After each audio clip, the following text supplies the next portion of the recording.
खुलेआम सरेआम बलात्कार वगैरह कर रहा होता था विलन, और फिर हीरो आके उसको धोता था। लड़की तू है बड़ी बुम्बा, आहा आहा, उलाला उलाला, आपके खातों में 15-15 लाख आएंगे, मेरे मुंह ते निकल गई, साढ़े का बक्कल तार दूंगा। Okay friends, welcome again to the new session. This is class 4 for B words.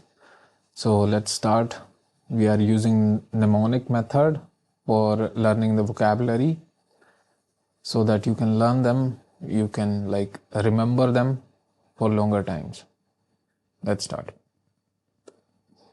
So the first word for today is blatant. Blatant का meaning क्या होता है?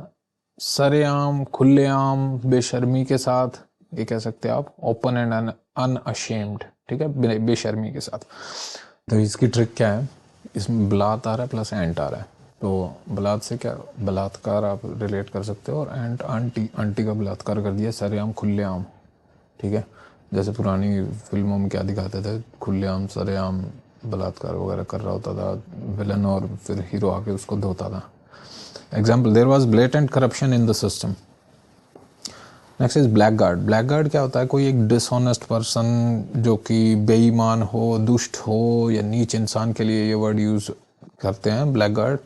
अ डिसऑनेस्ट और morally bad person, a person who is untrustworthy, wicked और behaves dishonourably. तो black आ रहा है plus guard. तो ब्लैक से क्या आपके दिमाग में आता है? काले लोग जो बाहर वाले देशों में क्या करते हैं, काले लोगों पे ज़्यादा विश्वास नहीं करते कि ये बहुत हरामी होता है, डिसऑनेस्ट होते हैं, और दंगे वंगे और ये सब लूटपाट ये बहुत करते हैं उधर बाहर वाली कंट्रीज़ में। तो वही इसका मीनिंग हुआ, डिसऑनेस्ट हो गया, और someone whom people do not trust, so अनट्रस्टवर्दी भी हो गए, ठीक है। Example is he was known as a blackguard who cheated everyone. Okay. Next is boisterous. Boisterous का मीनिंग होता है शोरगुल, हल्ले वाला, ऊर्जावान या हल्ला मचाने वाला, ठीक है। Describes people or places that are very loud, energetic and cheerful, often in an uncontrolled way. तो अब boisterous को देखें तो ये कैसे साउंड हो रहा है? Boys plus terrace. बॉयज एक टेरेस पे हैं, शोरगुल या हल्ला मचा रहे हैं, ठीक है।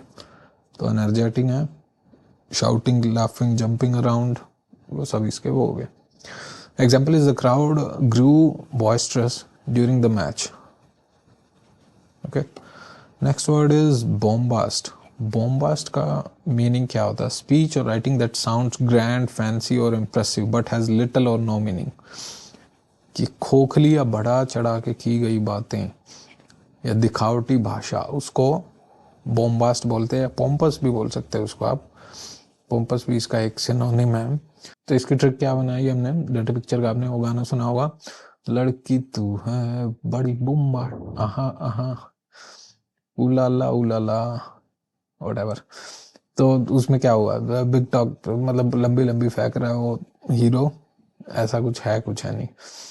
तो बड़ा चढ़ा के की गई बातें, फिल्मों में वैसे भी बड़ा चढ़ा के ही बोला जाता है। Example is the voters were tired of political bombast, ठीक है।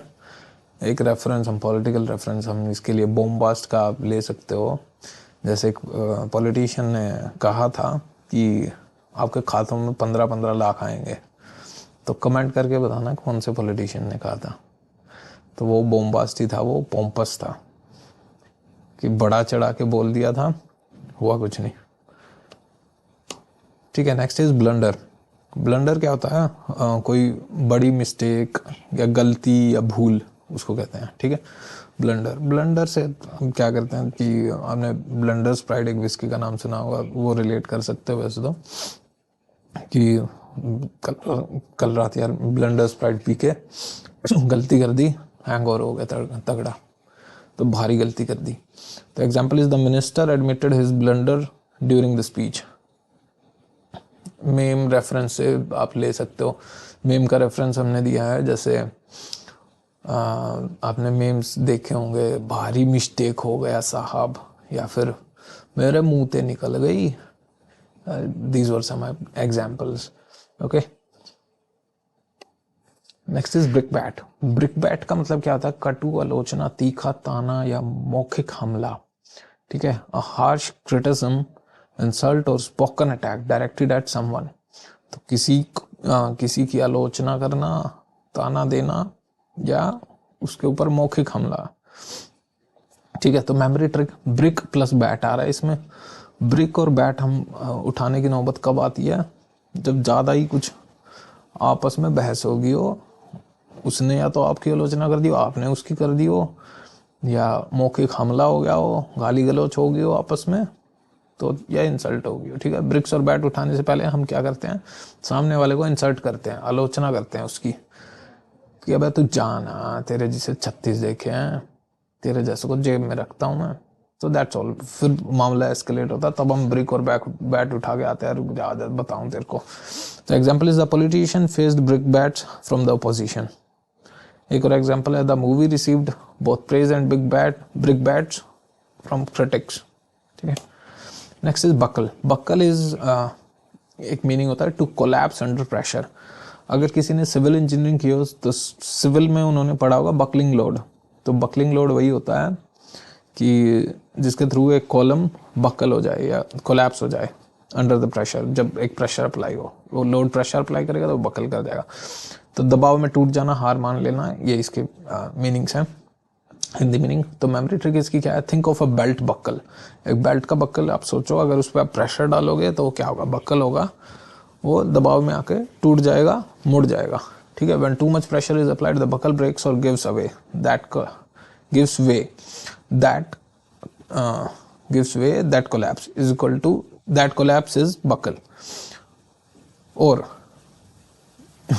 जैसे हरियाणवी में बोल देते हैं साड़े का बक्कल तार दूंगा, तो सामने वाला क्या है, तो थोड़ा दब जाता है कि भाई ना और दबाव में आके हार मान लेता है कि भाई बक्कल तार देगा, बच कर रहिए इस तरह। तो example is the old bridge buckled under heavy load. ठीक, okay, that was all about today. This was the 4th class for the B words. I hope you are liking our content. So please subscribe. Thank you.